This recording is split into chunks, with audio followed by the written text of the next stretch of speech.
நண்பனே நண்பனே, அதிக நேரம் எடுத்துக்கொள்ள மாட்டேன். வாழ்நாள் முழுக்க அழுமளவு காயம் இருக்கும் போதும் உனக்காக ஒரு ரீல்ஸ் நேரத்திற்குள் அழ முயல்கிறேன். அந்த அளவுக்கேனும் ஒரு வாய்ப்பு கொடுங்களேன். அழுவதற்காகத்தானே கேட்கிறேன். அதுவும் கூட ஒரு இனத்தின் வலியை சொல்லத்தானே கேட்கிறேன். பெண்களுக்கு எதிரான வன்கொடுமைகள், போதையற்ற மேன்மை மிக்க வாழ்வு, சாதிய தீண்டாமையற்ற வர்க்க விடுதலை கொண்ட நிம்மதியான சமூகத்தை உங்களுக்கு பிடிக்கும் தானே? அப்படியான ஒரு சமூக அமைப்பு கொண்டதாக நம் நாடு இருந்தால் எவ்வளவு நன்றாக இருக்கும். ஏக்கம் வருகிறதா? அது வாய்ப்பில்லை என்றுதானே நம்பவும் செய்கிறீர்கள். ஆம், அப்படித்தான் உங்களை நம்ப வைத்துக் கொண்டும் இருக்கிறார்கள். ஈழம் கேள்விப்பட்டிருக்கிறீர்களா? அல்லது ஸ்ரீலங்கா, சிலோன், இப்படியாக எந்த பெயரிலேனும் அந்த ஈழம் அப்படித்தான் மேலெழுந்து நின்றது.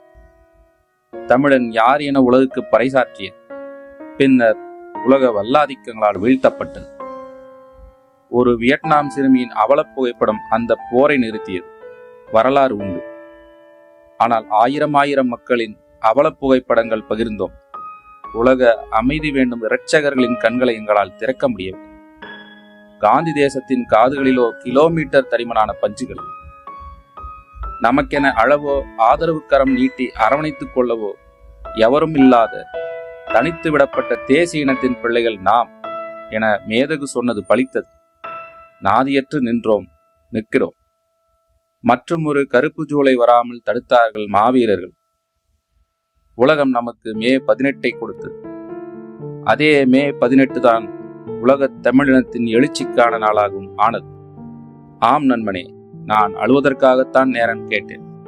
ஆனால் செய்தி அதுவல்ல.